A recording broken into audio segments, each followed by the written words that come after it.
My parents liked my twin sister more than me. They spent all the money they were saving for my wedding on her. So I stopped talking to them after saying no to my mom's selfish request. I'm 23 years old and have a twin sister named Allison. We don't get along. Actually, we don't even talk. The same goes for my parents. We used to talk, even though they didn't treat me well. But for the past 2 years, I've stayed away from them, and they haven't tried to contact me until now. Allison is 12 minutes older than me, so she's automatically the favorite because she's older. My parents only wanted one child because that's what they had planned for, and they couldn't afford to raise two. But when they found out they were having twins, it was too late to change their plans, and mom didn't want to take any risks. I learned about this when I was in high school from my uncle, who was drunk at a Thanksgiving party. That was the day I gave up trying to make my parents like me. In those circumstances, they did the most typical thing. They had two children but chose to only love one, which happened to be Allison, not me. Since we were kids, the competition between me and Allison was intense. Whatever she did, I tried to do better just to get our parents' approval, but it only made them dislike me more for outshining their favorite. Honestly, Allison wasn't even that interested in being better than me. She just wanted people to praise her. So she pretended to care about our competition. I have to admit, she was skilled at manipulation, making people believe she was genuinely hurt when I outed her. This resulted in many people validating her and putting me down to make her feel better. These people included my parents, some relatives, and even some classmates from high school. So in the end, I got good grades and participated in many activities to outshine my sister, while she received attention, validation, and sympathy from my parents and others because I was seen as the bad guy for overshadowing her. Looking back, I wouldn't change my achievements, but I do wish I had rubbed them in her face more. Then 2 years ago, we turned 21 and had both graduated. She graduated from a regular college, while I graduated from one of the top business schools in the state. Not only that, I was the valedictorian and had received a scholarship, which saved my parents a lot of money on my education. You might think I'm crazy, but I actually hoped my parents would be happy for me. Instead, they focused all their attention on Allison and her uncertain future because she had barely passed her studies. Both of us had moved back home, but while I was already working as an intern from home, Allison was struggling to find a job and facing rejection after rejection. My parents were more concerned about her, barely acknowledging my achievements or congratulating me. I wasn't surprised, but I was definitely disappointed.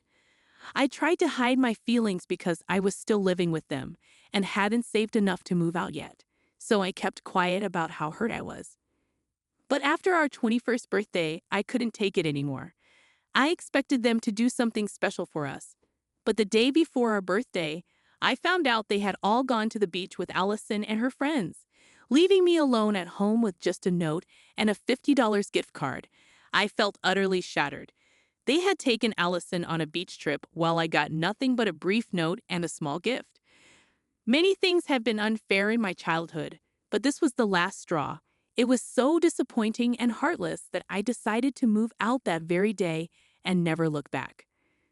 I had a few friends who offered to let me stay with them until I could find my own place, which wouldn't take long because the company I was interning at was likely going to hire me after the internship. So I only needed a place to stay for a maximum of 2 months. I packed my things and moved in with a friend without telling my parents or sister, and I haven't looked back since. They didn't miss me enough to ask me to come back. They did call me the day after I moved out, but not to wish me a happy birthday. They wanted to inform me that they'd be back soon and mentioned that I should probably fix the leaky tap. I told them I had moved out, hoping for some kind of reaction, but there was none.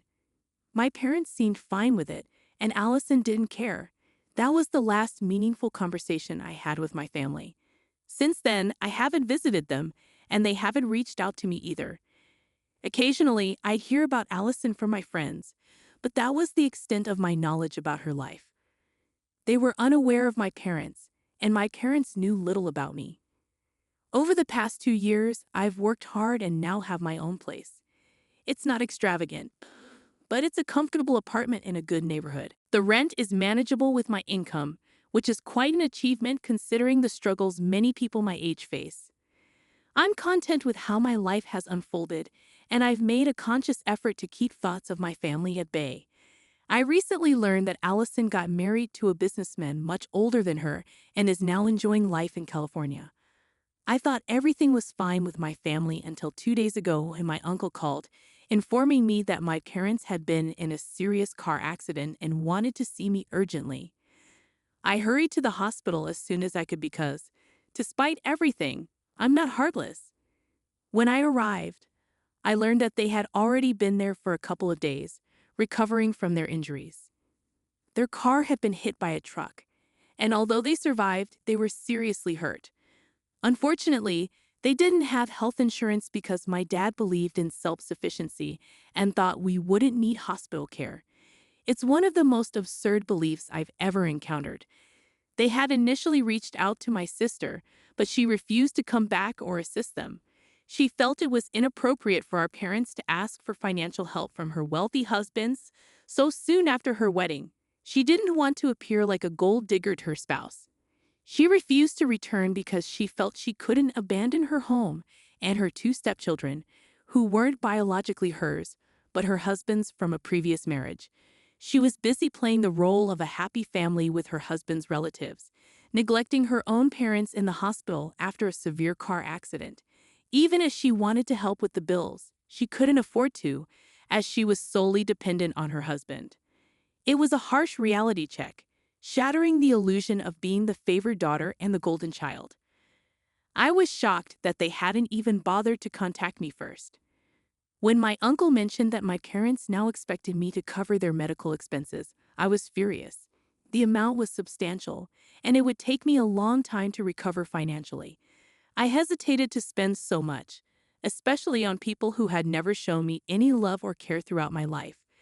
I knew they had other family members who could take care of them, and even if I didn't pay, someone else would step in. It's just that it would be more embarrassing for them to borrow money from others, and they'll likely have to repay it much sooner than they would have to repay me.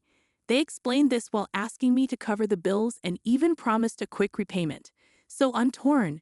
I can either refuse to pay, saving myself from humiliation, or I can cover their expenses, sacrificing my own money and waiting for reimbursement. Honestly, I'm not inclined to help them at all. We haven't spoken in 2 years, and our relationship has been strained for as long as I can remember. They feel like strangers to me now, so I don't feel compelled to assist them. But then again, if I don't help, I'm no better than Allison, which is disheartening. So I'm unsure what to do. Update 1. Hi there, I've made the tough decision not to assist my parents. It wasn't easy, but I'm confident their medical expenses will be covered by other means. They only reached out to me because they were too proud to ask other relatives for help. I haven't informed them of my decision yet. How do you even begin to tell your family you won't be assisting with their medical bills after a serious accident? It's been nearly 5 days since I last saw them, and after reflecting on the comments, I realized I was still unconsciously competing with Allison. Seeing that she didn't offer assistance to our parents, I felt compelled to prove I was the better daughter. I suppose I'll always have that competitive streak, no matter how hard I try. It's become a part of who I am. Many comments rightfully criticized my parents' lack of health insurance, and I couldn't agree more. My father's decision to forego insurance, thinking he was a flawless driver, was incredibly foolish. If I had been involved in their lives, I would have insisted on insurance. He didn't even insure his car, which adds to the recklessness of his choices. They're fortunate that the accident was the truck driver's fault. Otherwise, they'd be responsible for covering the car repairs as well. As for their financial situation, which many of you inquired about, I'd say my parents are comfortable. They're neither wealthy nor struggling. My dad holds a managerial position in his company, and my mom works in HR at a smaller firm. Together, their income is sufficient, especially now that they no longer have to support me or Allison. While growing up, we never faced financial stress, but we also couldn't live extravagantly. We were solidly middle class, and that hasn't changed. I can't understand why my parents wouldn't be able to cover their own medical bills. If they can borrow money with the promise of repayment, they should be able to manage their expenses themselves. They haven't explained the reason to me, and I doubt I'll find out anytime soon. Update 2. I finally mustered the courage to inform my parents that I wouldn't be assisting with their expenses. They had been calling me persistently for the past week, and yesterday I realized I couldn't keep ignoring them until they were discharged from the hospital. So I answered their calls and explained my decision. As expected, they didn't react well. My mom unleashed her anger on me to spite her broken ribs, accusing me of being ungrateful, among other things. My dad simply disowned me and hung up after my mom finished berating me. Surprisingly, their reaction didn't hurt as much as I anticipated. I realized I hadn't felt loved by them in a long time. They hadn't made any effort to contact me or check on me for 2 years after I moved out following their neglect on an important birthday. So I've never really had parents anyway. I'll just continue living my life as I have been for the past 2 years, and even before that. Their reaction doesn't affect me as much as they thought it would. After the call with my parents, my uncle called to give me an earful, but I hung up after a few seconds because I didn't need that negativity from others. Whatever they think of me doesn't matter anymore. My uncle later texted me, informing me that my parents had decided to use the money from the fund they had set aside for our wedding, now that they were in need. They had already used more than half of the wedding fund for Allison's wedding, and whatever was left they spent on a trip to Europe. This left them with little savings, explaining why they couldn't cover their own expenses. So that mystery was solved. My uncle may have intended to make me feel guilty, but instead I felt relieved that I hadn't contributed my hard-earned money to my parents' bills. Their irresponsible spending was their own doing, not mine. Their lack of insurance due to their delusional beliefs wasn't my responsibility either. They could turn to their relatives for help or fend for themselves. I wasn't giving them anything. They were no longer entitled to my time or my money. Update 3. Something really strange happened today, and I need to talk about it. I haven't been able to confide in my friends because most of them don't know much about my family history, and I'm not ready to share it with them yet. So I'm turning to Reddit for support. It's been almost 2 weeks since I last spoke to my parents. A few hours ago in the evening, Allison unexpectedly showed up at my doorstep. I was taken aback by her sudden visit, especially because I didn't think she knew where I lived. It turns out one of our old high school friends disclosed the neighborhood I lived in, and Allison went to great lengths to locate me, which was surprising given our strained relationship. She also looks and acts very differently from what I remembered. She's become more refined and sophisticated, I think, and that's been a huge difference because earlier she used to talk like she was still in high school, but now she sounds more laddie-like somehow and even behaves better. Her way of dressing has changed, the jewelry she wears has changed, and even her makeup. It actually felt like I wasn't even talking to Allison today. Everything about her is aged all of a sudden, but one thing that hasn't changed is how she is a person. I guess you cannot put makeup on your heart and tell people to call it Mrs. Davis, like she did with herself. Her personality and beliefs haven't undergone any renovation for sure. I let her in after she knocked at my door, and I was really surprised to see her, but I was also curious to know why she'd come by, so I decided to talk to her. After some small talk about her life, where she told me everything that she'd been up to unprompted and bragged about how fabulous her life was as a stay-at-home mom of 2 toddlers married to a wealthy guy without anything to worry about except for her cuticles. I waited for her to get to the point while politely nodding at her boring speech about how wonderfully underrated being a traditional housewife was. She was even advising me to do the same, so I really couldn't wait for her to finish talking about irrelevant things and get to the damn point, which she did after about 15 minutes of talking about her life. She explained that she had returned on her own initiative because our parents had been pleading for her to visit them after the accident. They didn't ask for her financial assistance, but simply wanted her presence. After 2 weeks, she finally decided to come back and thought it was also an opportunity to reconcile with me. However, things took a turn when she began venting about our parents' neediness and how they were disrespecting her new family. She complained about having to leave her two children with their nanny just to visit them, expressing frustration at being forced to choose between her parents and her own kids. I couldn't comprehend why she kept referring to her stepchildren as her own. She divulged a lot about her marriage and her husband, unsolicited. From what I gathered, it seemed like her husband had only married her to improve his chances of gaining partial custody of his children, which he successfully achieved. She believed he genuinely cared for her. He had been embroiled in a custody battle for some time, being a busy businessman unable to dedicate enough time to his children. His ex-wife used this against him until he announced his engagement, signaling stability, which swayed the court in his favor. Allison proudly recounted how she had stepped in to save these children, but to me, it seemed like her husband had manipulated her. Their relationship had barely lasted a year before he proposed, indicating that his motives might not have been purely romantic. It's unlikely that genuine love blossoms so quickly, especially after a divorce. Perhaps Allison was oblivious to this or chose to overlook it for financial security, content with being a glorified nanny to her husband's children. Furthermore, she resented her own parents for expecting her presence after their serious accident, feeling it encroached on her time with her new family.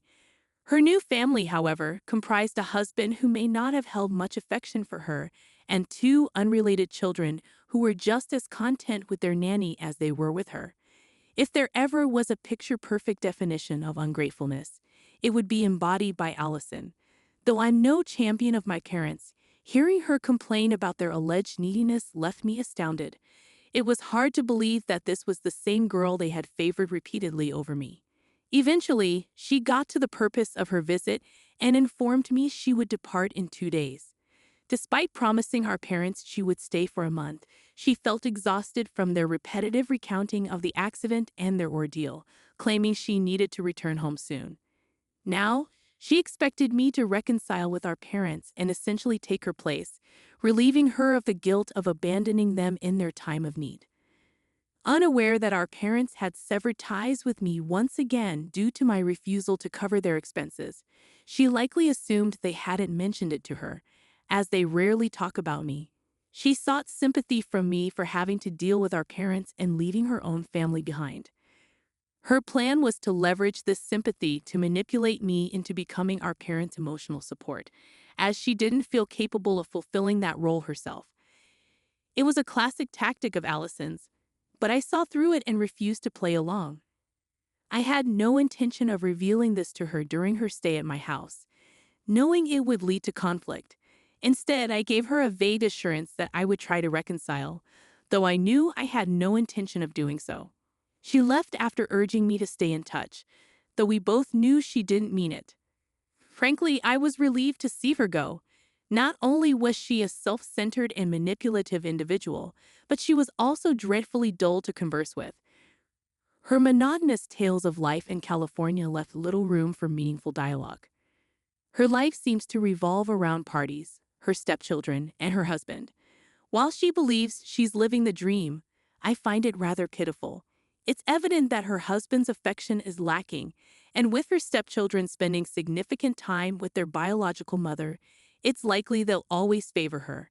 Yet this is the path she has chosen, and as for me, I'm determined to create a life far removed from my family. Today reaffirmed my decision to distance myself from my parents and sister. They're selfish and callous, with little regard for anyone but themselves, especially Allison. It's disheartening to be associated with such individuals. However, I finally cut ties with all of them, blocking their contacts to ensure my peace of mind. I hope they respect my boundaries and refrain from contacting me in the future. I'm better off without them, and I pray it stays that way.